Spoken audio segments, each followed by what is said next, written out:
Rahameh, merciful God. This prayer is for the soul of a person who has passed away, usually recited at the graveside during the burial service and memorial services. Rabbi Tabib, please. אל מלא רחמים שוכן במרומים אמצא מנוחה נכונה על כנפי השכינה במעלות קדושים וטהורים כזוהר הרקיע מזהירים את כל הנשמות של 6 מיליוני היהודים חללי השואה באירופה שנהרגו, שנשחטו, שנשרפו חיים ושנספו על קידוש השם בידי המרצחים הגרמנים הנאצים ועוזריהם משאר העמים יימח שמם לכן בעל הרחמים יסתירם בסתר כנפיו לעולמים ויצרור בצרור החיים את נשמותיהם אדוני הוא נחלתם בגן עדן תהא מנוחתם ויעמדו לגורלם לקץ הימין ונאמר אמן. Thank you, Rabbi Tabib. 紧接着进行点烛仪式，来纪念纳粹德国期间遭到屠杀的600万犹太人。We will now light 6 candles in memory of the 6 million Jews who were murdered during the Holocaust.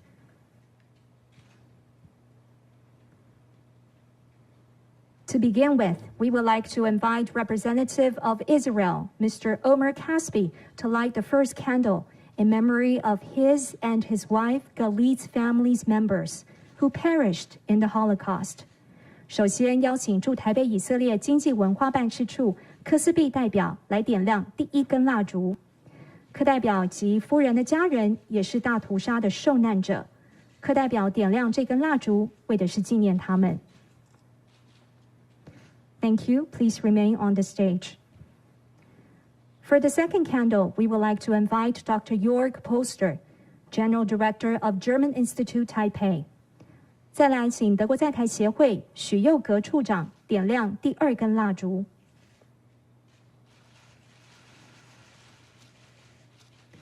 Thank you. 接下来请台湾民主基金会董事长暨立法院游锡坤院长点亮第3根蜡烛。For the third candle, we would like to invite Chairman of Taiwan Foundation for Democracy and Speaker of the Legislative Yuan, Mr. Yu Xi-kun.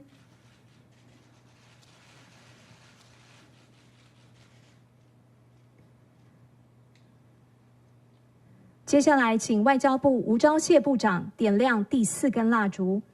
For the fourth candle, we would like to invite Minister of Foreign Affairs, Dr. Zhao Xie Joseph Wu.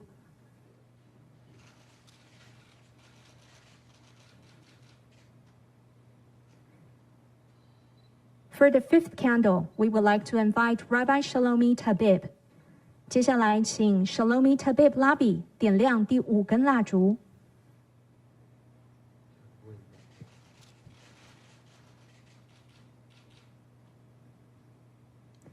最后，恭请蔡英文总统点亮第6根蜡烛。For the sixth candle, we would like to invite Her Excellency President 蔡英文。请总统留步，我们接下来进行合影。We will now take a group photo. We would like to invite Mr. Leon Fenster to the stage for the group photo.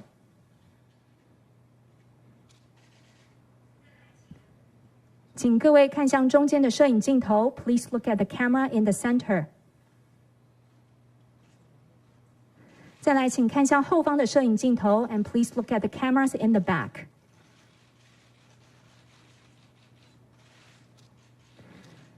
Thank you very much. Please take your seats. 谢谢各位贵宾，请大家回座。刚才以色列、德国和台湾的代表们为我们点亮了6根蜡烛，一方面纪念2次世界大战期间遭受到屠杀的600万犹太人，另一方面也向幸存者和受难者的家人致意。The 6 candles lit by representatives from Israel, Germany, and Taiwan are not only to honor the 6 million Jews who were murdered during the World War II, but also to pay respect to the survivors and families of the Holocaust victims. 接下来要邀请各位共同来观看一段世界大屠杀纪念中心主席 Mr. Danny Dayan 的致辞影片。Next, please welcome Mr. Danny Dayan, Chair of Yad Vashem, to give us some remarks through a pre-recorded video. Distinguished guests, it's a privilege for me as Chairman of Yad Vashem, the World Holocaust Remembrance Center, to address you from the Mount of Remembrance in Jerusalem. We are far from Taipei, but there are things that unite us that are stronger than geographical distance. Together with our delegation in Taipei and with the close assistance of government officials, with academy and think tanks, in the last years we have together enhanced significantly the education, the remembrance of that horrid period in human history, in Jewish history. The fact that you choose to mark the Holocaust Remembrance Day in Taipei is a symbol that human values don't know geographical boundaries. Even if the horrific events that we mark in this occasion happen thousands of kilometers from the shores of Taipei, of Taiwan, it is very important that you choose to remember them, signaling that that you adhere to human values. They are vital these days more than ever. If I can say one lesson that we should learn from those days is that anti-Semitism, racism, xenophobia should be confronted immediately, forcibly, decisively in any place they are shown and when the first signs appear. Because we know what that generation probably didn't, that anti-Semitism, racism, prejudice can metastasize into monstrous dimensions. That is one of the most important lessons of the Holocaust, and I thank you for sharing it with us. Thank you. 接下来，让我们邀请德国在台协会许佑格处长上台致辞。Next, we would like to invite Dr. Jörg Polster, General Director of German Institute Taipei, to give us some remarks. Excellency, President Tsai Ing-wen, Foreign Minister Joseph Wu, Representative Omar Caspi, Chairman Yoshi Kun, President Huang Yulin, ladies and gentlemen. You have to know the past to understand the present. On 27th January this year, it has been 77 years that the Nazi concentration camp Auschwitz-Birkenau was liberated. 3 years earlier, the Wannsee Conference had sealed the fate of Jewish women, men, and children in Europe. Today, we remember all the victims who perished in these dark years, but also the survivors. We pay tribute to them, and we make sure not to forget what happened then and why it happened.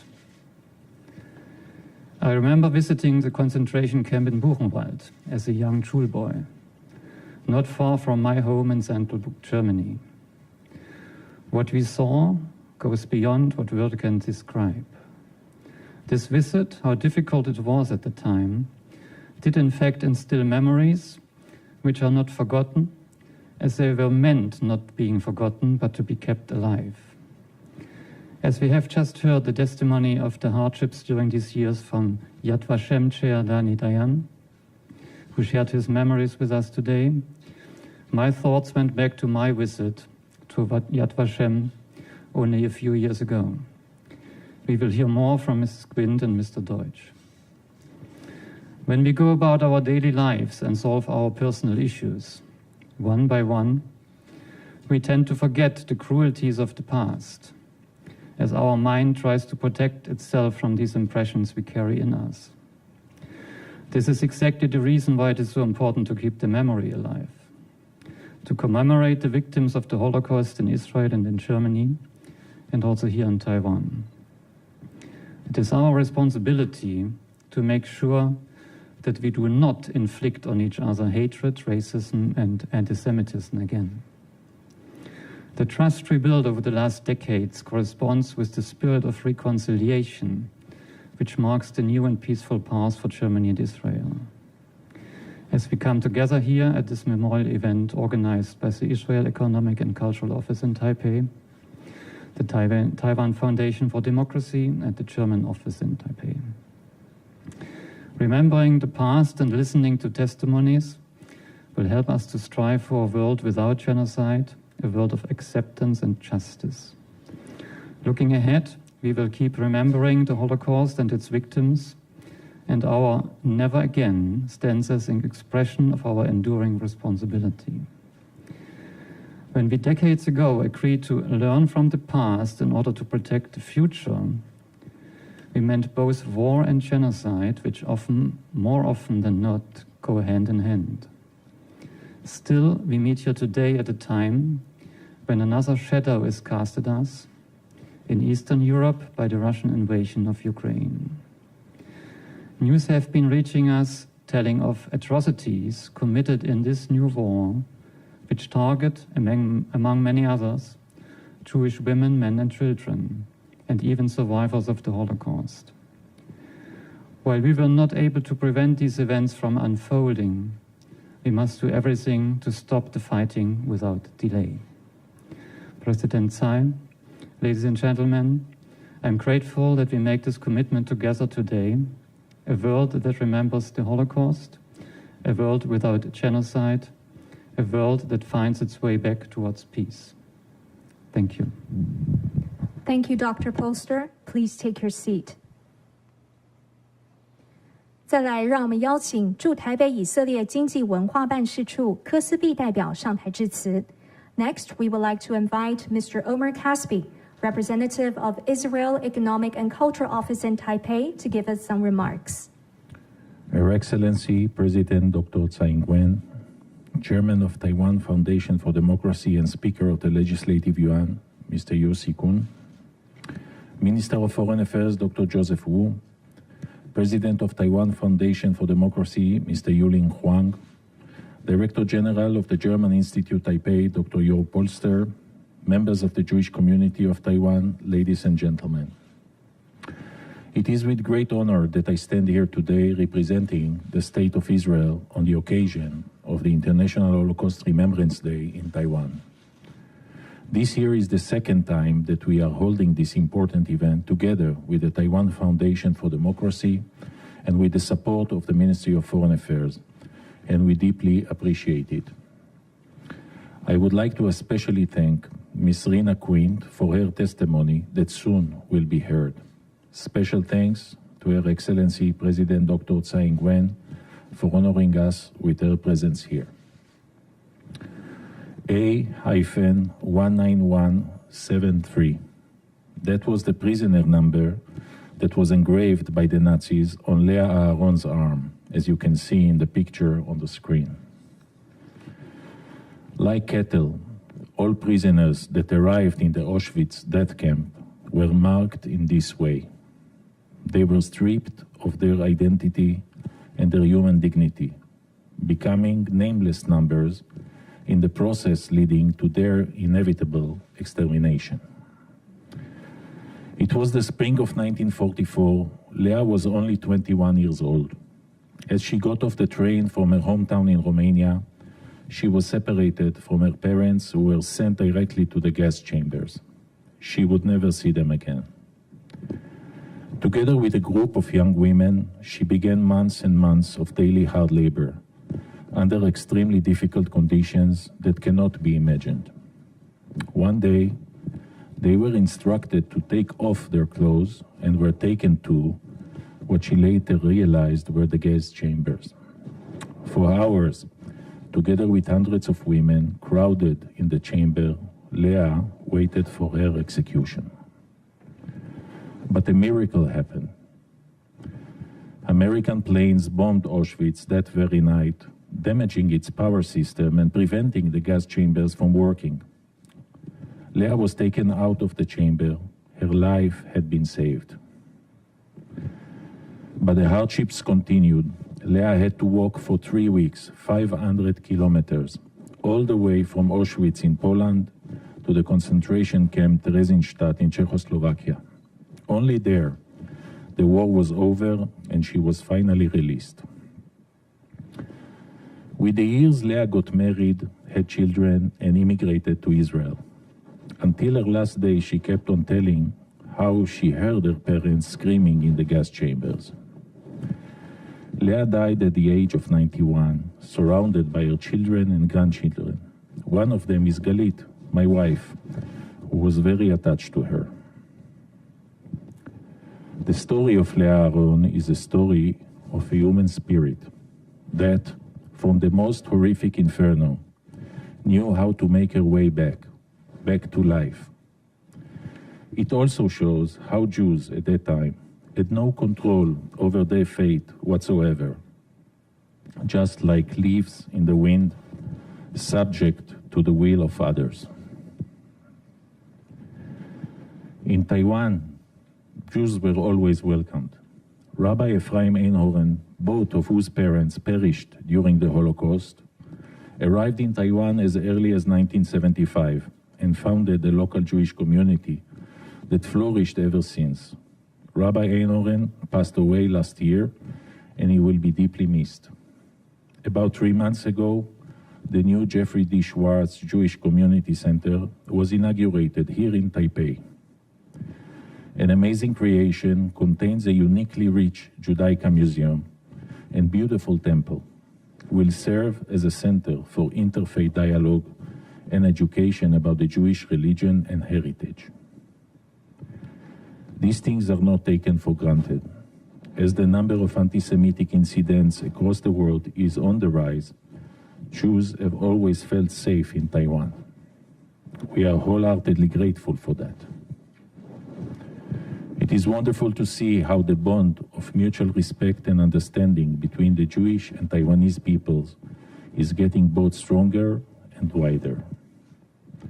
So let us continue working together to learn more about each other, sharing our cultures, our histories, and our humanity.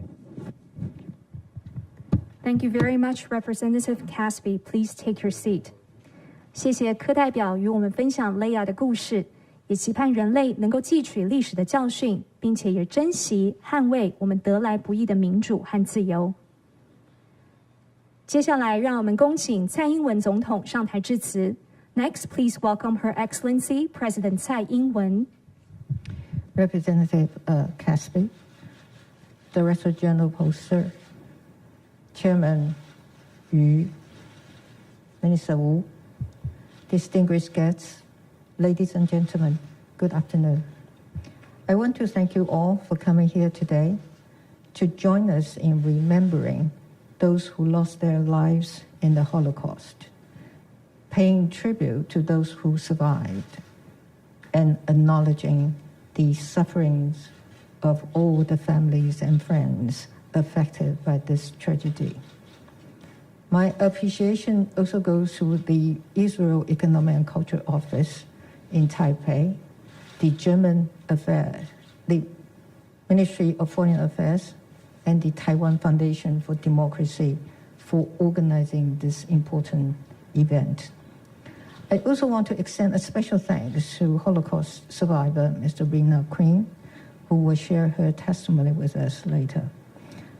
As we gather here to remember the victims of the Holocaust, the 6 million Jewish people and many others who were murdered, we pledge to never forget this period in history when human dignity was cast aside for ideology.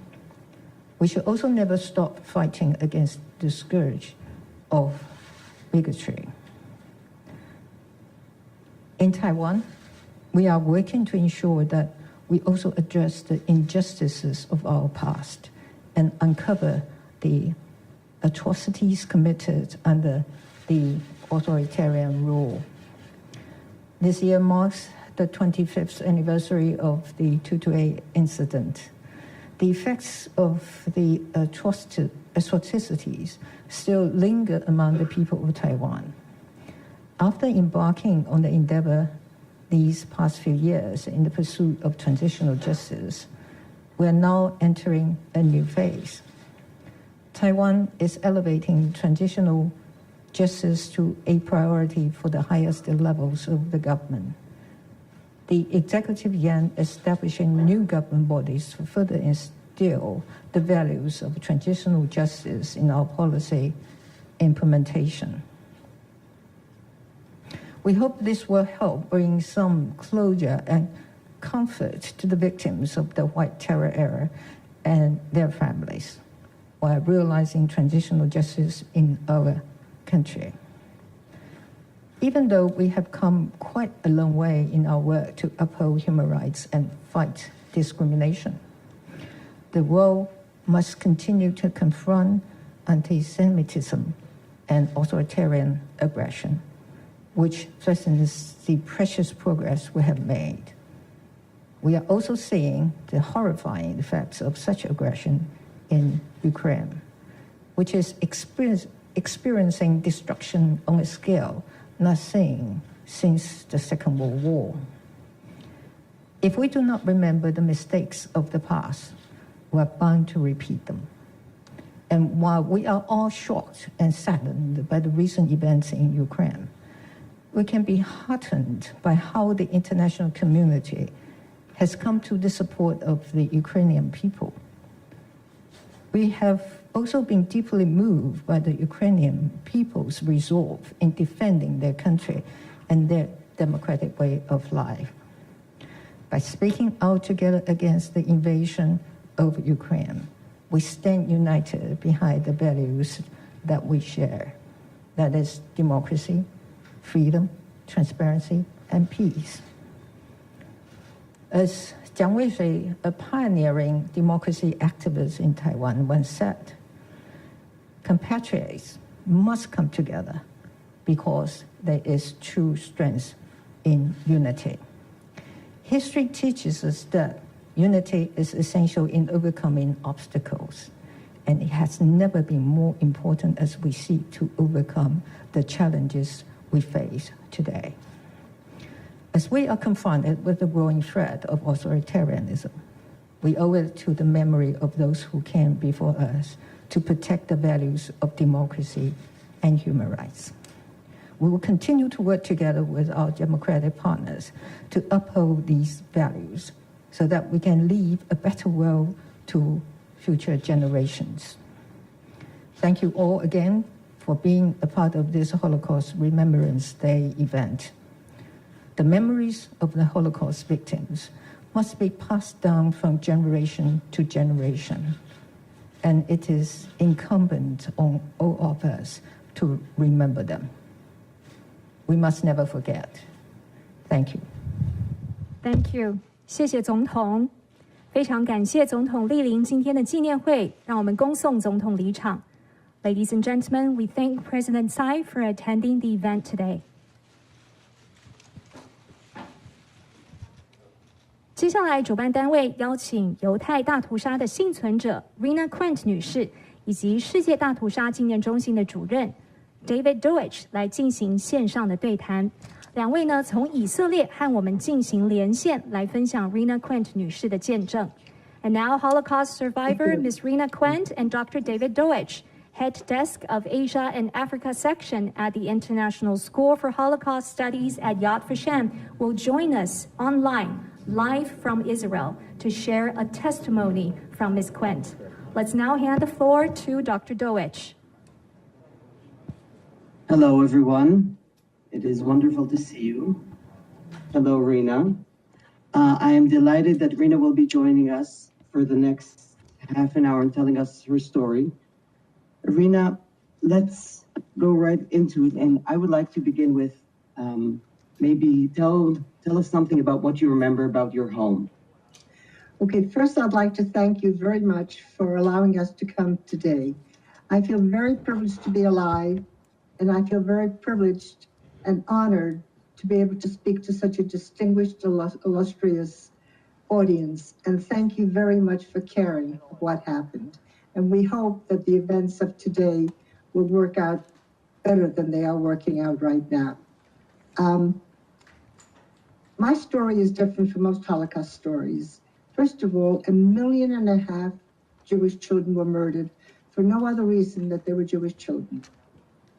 Most children who did survive did so by being in Christian homes, in convents and nunneries and hiding on false papers.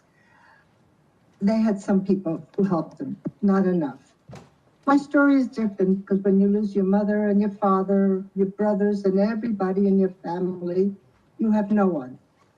But every time I lost somebody, thank God very much so, somebody came and helped me. And then my story is different because it has a happy ending. I can say that for 6 million who were killed, and 1 million others besides the Jewish people who were killed in the war. And thank God I'm alive. What I remember from my past, I was 3.5 years old when the war started, and 9.5 when the war ended, and all that time I was in incarceration. I was in the ghetto, I was in various camps. What I remember before, David, is that I lived in a lovely house. Maybe you have a picture of that house. And yes, I have This one. No, that's the synagogue.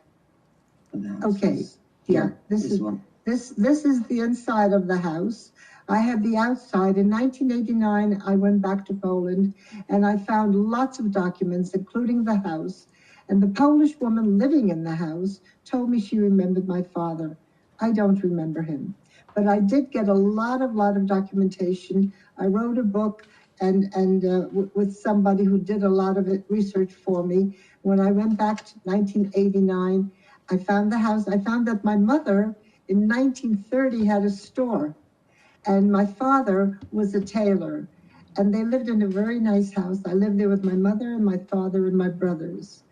But when I was 3.5 years old, in September 1st, 1939, the Germans came into Poland.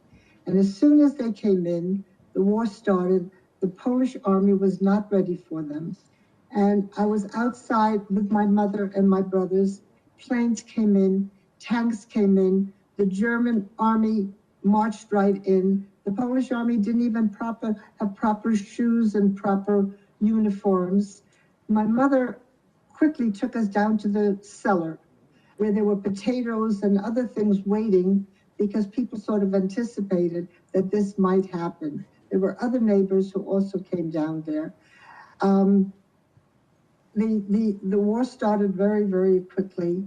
And at one point, they took my father to slave labor camp.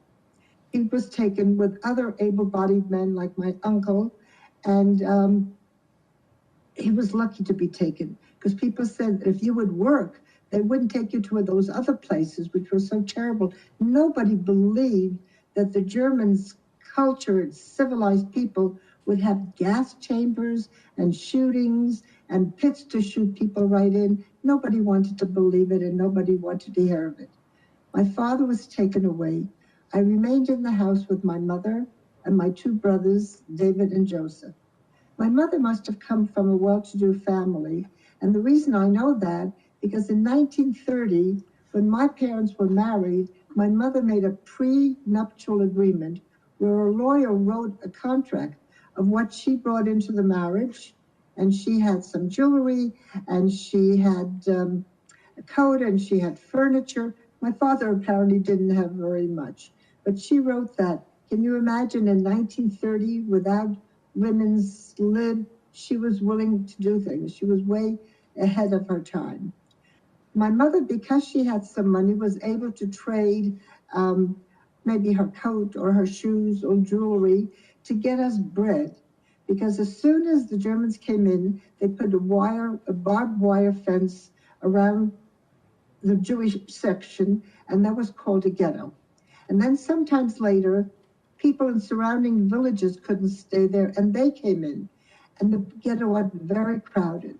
There wasn't enough food. People were starving. There wasn't enough medicine, and people, of course, were getting sick.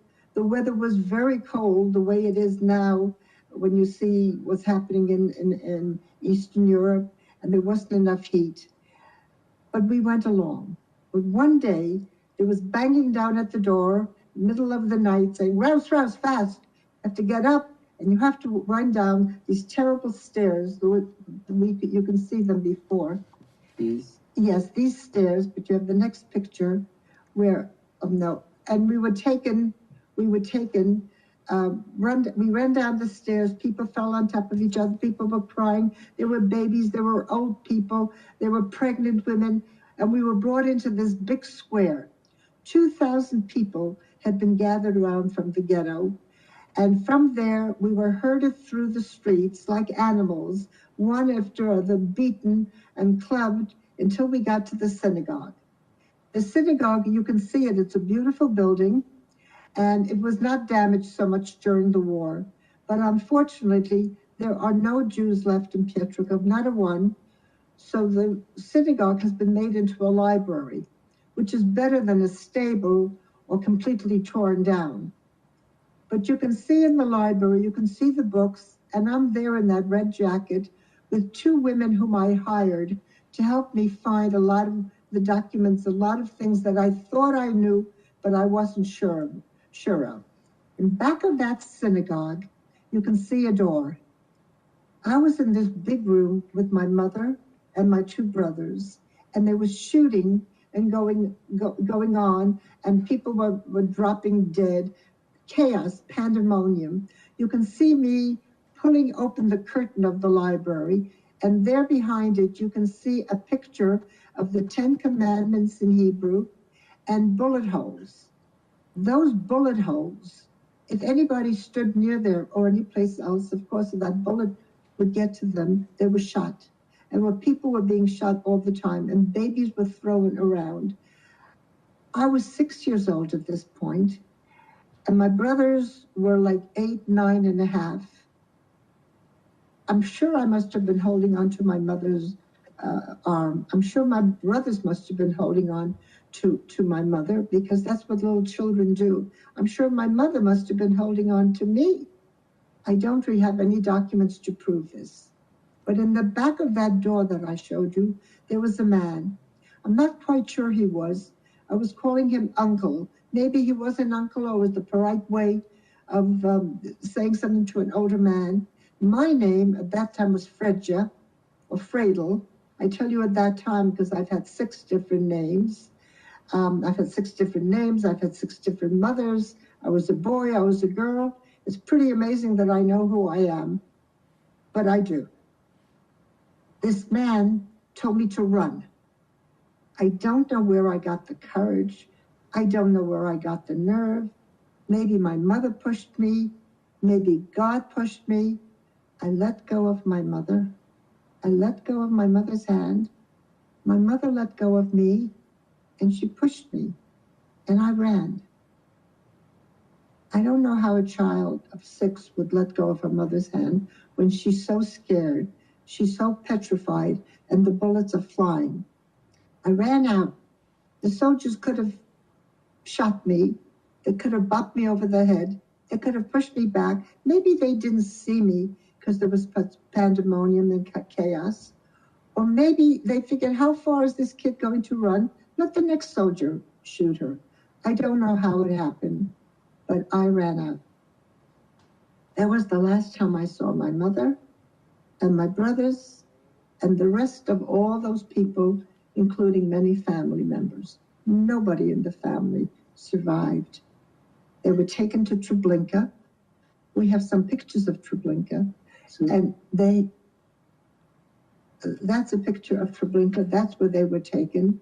And there are 17,000 stones to remember 860,000 people who were murdered in Treblinka.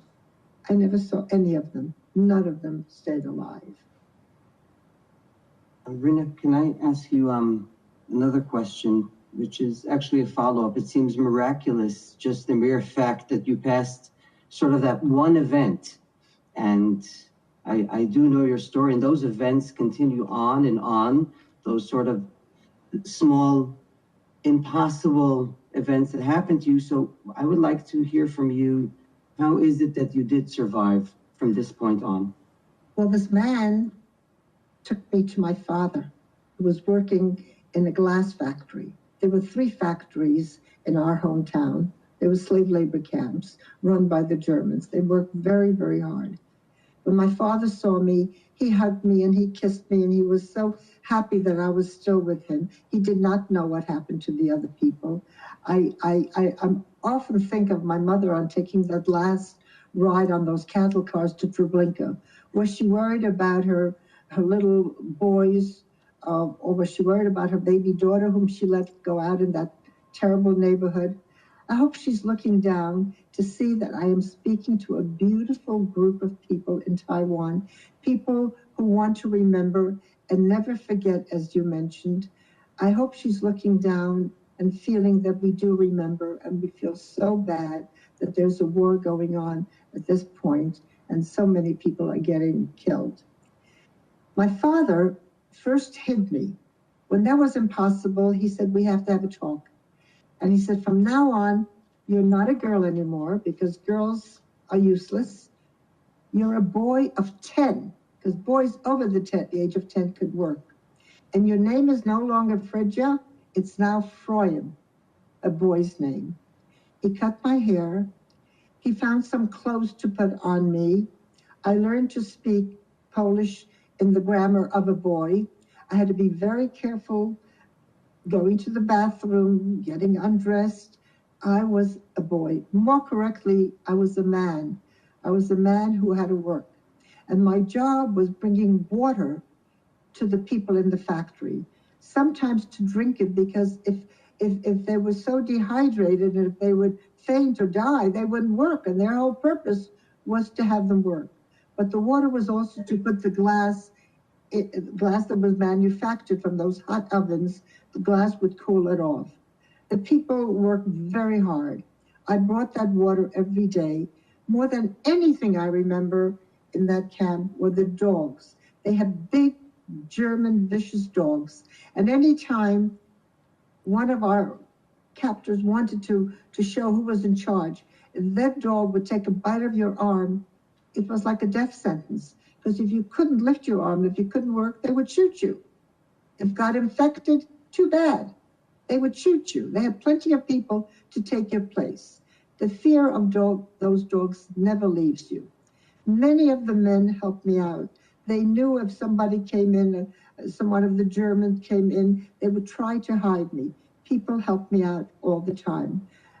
But one day, the Allies, meaning the Russians, the Americans, and the British, were getting closer. This was the end of 44, and the Germans wanted to hide everything they had done. There were 6 extermination camps: Auschwitz, Majdanek, Sobibor, Chełmno, Treblinka, and Belzec. They were all in Poland. There were concentration camps throughout Europe.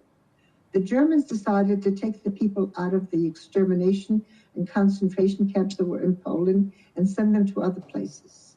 So once again, we had to march through to the Umschlagplatz, a place where they had these terrible cattle cars, and 80 to 100 people were pushed into those cars. We didn't even have stairs. Animals have ramps or something to go on. Everybody had to push everybody else in, or the people in the cars to pull you in. 80 to 100 people were pushed into those cars. When the car was full, they would close the door. It was pitch black inside. There was nothing to eat. There was nothing to drink. And there was one pail for a toilet. Sometimes these trips could take 3 days. Can you imagine? Nothing to eat, nothing to drink. And even if you don't eat and drink, you have to go to the bathroom. But you couldn't even get over. And people got so weak, and people were moaning, and people were crying, and people were dying, and people soiled themselves. So the whole place was one big, messy toilet. The stench was just incredible. I don't know how anybody survived it. Finally, we crossed the border from Germany to Poland, and the doors were open, and we had to jump out onto the snow. It seems to me it always snowed. I know that's not true because I've been back to Poland in the spring and in the summer, and the sun is shining, and there are trees, and there are flowers, and things growing. I don't remember it ever being warm. It was always freezing cold because we didn't have a coat. We had just a uniform. We didn't have shoes. When we came into Poland, we had to jump down from the cars into the snow. We used the snow to eat it because we were so famished. We used the snow to drink it.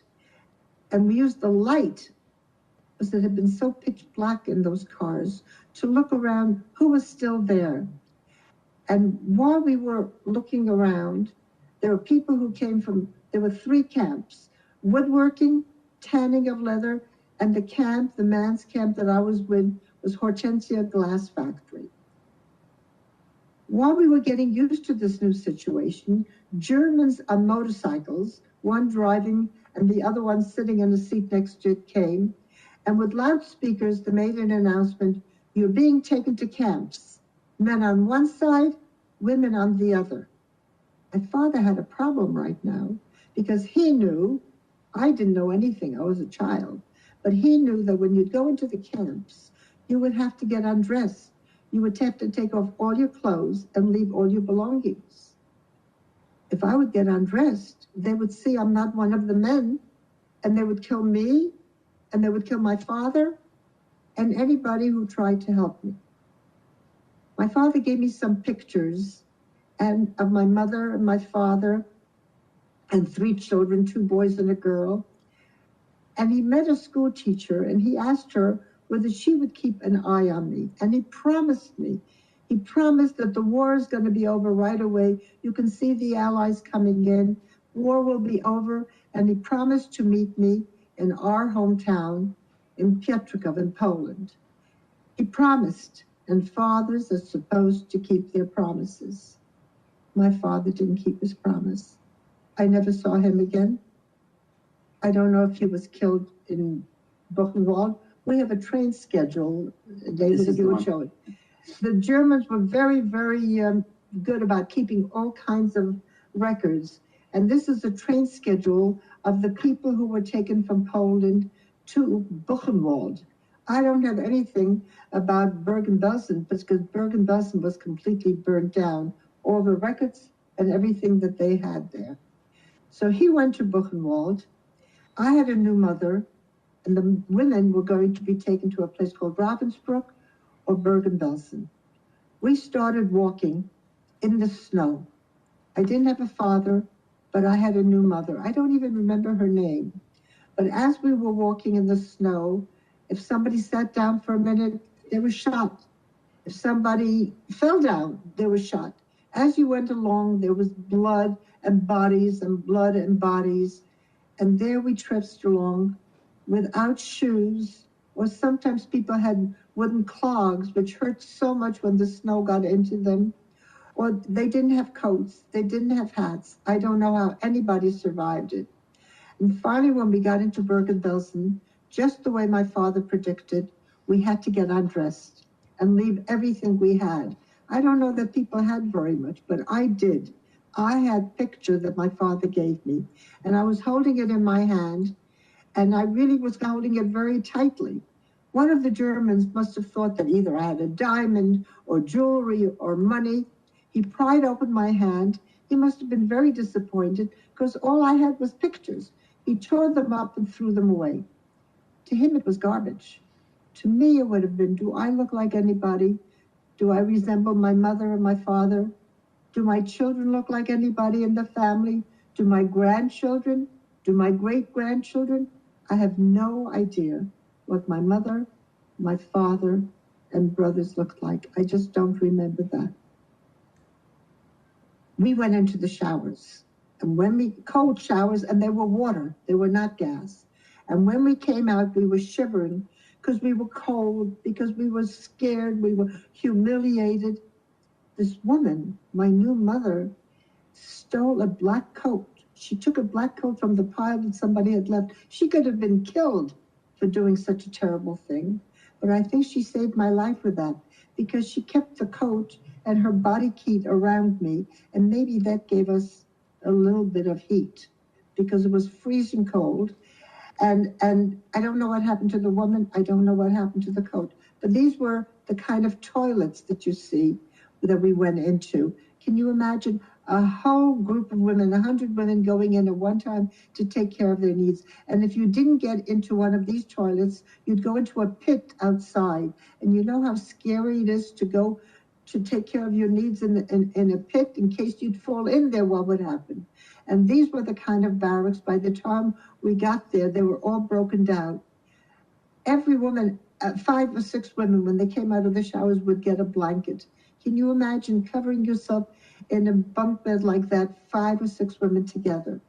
Every day, the most important thing was food. And the food we got was old soup that smelled like garbage because it was made out of garbage, and some black bread. And every day, hundreds of people died. And the women would take their blanket and put a body in there and just throw it someplace. You can see on the side there, bodies, any place you found, just dead bodies all over. In Auschwitz, you smelled gas. In Bergen-Belsen, you smelled death. Death was all around you. One day, I was very sick with typhus. But to say that I was sick with typhus, everybody was sick with typhus. It's a very contagious disease, and you get it with lice and fleas. And the barracks we slept in on the floor with a straw was filled with lice and fleas and rats. And with the scratching and the blood just contained and everybody got sick with typhus. I found myself under trees. Do you have that picture of the trees? Under those trees with dead bodies, some live alive, some dead, and I knew that this one died yesterday, and this one died tomorrow, and this one is going to be dead in a few minutes. You just knew that that was natural. I didn't know how much longer I would be alive. But something happened that day that never happened before. Soldiers wearing different uniforms, speaking a different language. Some of them were throwing up because the smell and what they saw was something that was just nothing that they could imagine. And they came and they made an announcement. We are the British Army. We have come to bring you food and clothes, and you are free. You can do whatever you want. What do I want to do? I'm sick. These women found some old potatoes that you can see them smiling. Anyway, the British had a very hard time. The first thing they had to do. I'm very happy. I want you now to really, as you're continuing, to describe for them the point of liberation, from the British Army on. Okay. And okay, the British Army worked very hard, very hard. The first thing they had to do was build big ditches. And they got, can you show the pictures of the ditches, please? And bury all the people. 10,000 bodies were around. The next picture will show you not only, okay, so leave that, that's fine. Here, they had to get rid of all the bodies, to get rid of all the smell and infectious diseases. And then they tried to feed people, and 14,000 people died after the war, 2,000 because they ate the wrong food. We have nothing to eat. You can't give somebody a chocolate bar or a good ham sandwich. And then they burnt down all the barracks that the Jewish people lived in because they were so filled with rats, with fleas, with everything, and feces, everything that you could imagine. There was nothing left but any kind of records that they had. Everything was destroyed. And then they took us meaning some of the children and some of the mothers or sick people, to Sweden. Sweden had not been at war, it was neutral. And so we were taken to displaced persons camp in Sweden. Many of the things that I tell you, I have proof of without remembering. And this is a document that I have of where I was transferred from German concentration camps to Sweden, the first DP camp, or they called it an alien camp, but I was very sick with typhus, with diphtheria, with some sort of lung disease. Everybody was sick. And they took me to a Hasselholm hospital where a wonderful Christian family came to visit me. And they brought me a doll. I can't remember having a doll before. And then they asked if I want to go and live with them. Well, I very much wanted to have a mother and a father and beautiful people who gave me gifts. But the people around me said that I was Jewish and I should go to Palestine. Why did I say Palestine? Because there was no Israel. That's why Israel is so important to us. If we only had an Israel in 1938 instead of 1948, just 10 little years, if only the countries of the world would have opened their doors to refugees. We didn't have anybody. Nobody at all cared for us. But Sweden did take us in. But they said that my mother and my father and my brothers were in Palestine. So I didn't want to go with this Christian couple. And I went to a different camp. And I was going to go to Palestine. But I met a new woman who became my mother. Her name was Anna. I do remember what she looked like. And she had a son and daughter. Her daughter was 9.5 years old. Anna's brother had sent her tickets and immigration papers and all the things that she needed to come to America. Somebody had to sponsor you. And I was going to go to Palestine. Anna's daughter died. When she died, Anna had all the proper things to take her to America. And she asked me if I wanted to go. And I said, yes, I want to go, because everybody told me America would be a wonderful place. So I went with my new mother, Anna, to America. And we went on a ship and everything was beautiful. And we had food and people running and singing. And I became a child again.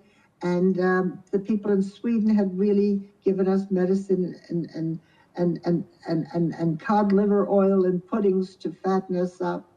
And we came to America, and Anna's family met us and got us a little apartment. Anna, her son Sigmund, and I, who got her name and her birthday. I didn't have my birthday, so I got Fanny's birthday, which I still use today, but I found my real birthday. Everything was fine for a short time, but then we went to a summer bungalow colony, a little house, and I went to camp, and I learned to go swimming, and I learned to ride a bicycle and pick blueberries. I was starting to be a regular American little girl, and I spoke a lot of English, and I learned to speak very quickly so that English became my mother tongue.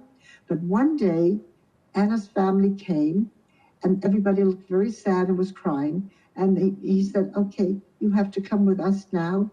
And they took me to a place, and they didn't explain to me the place because they thought I was so wise about death. I didn't know anything about it. They took me to a cemetery. Anna, my new mother, had died.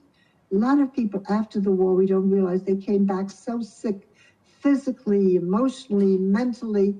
And Anna, even though they took her to a hospital and they gave her penicillin and all the proper things, she died. And then Jewish people sit 7 days of mourning. It's called Shiva. And now Anna's family had a problem. I was their problem. Anna, my mother, brought me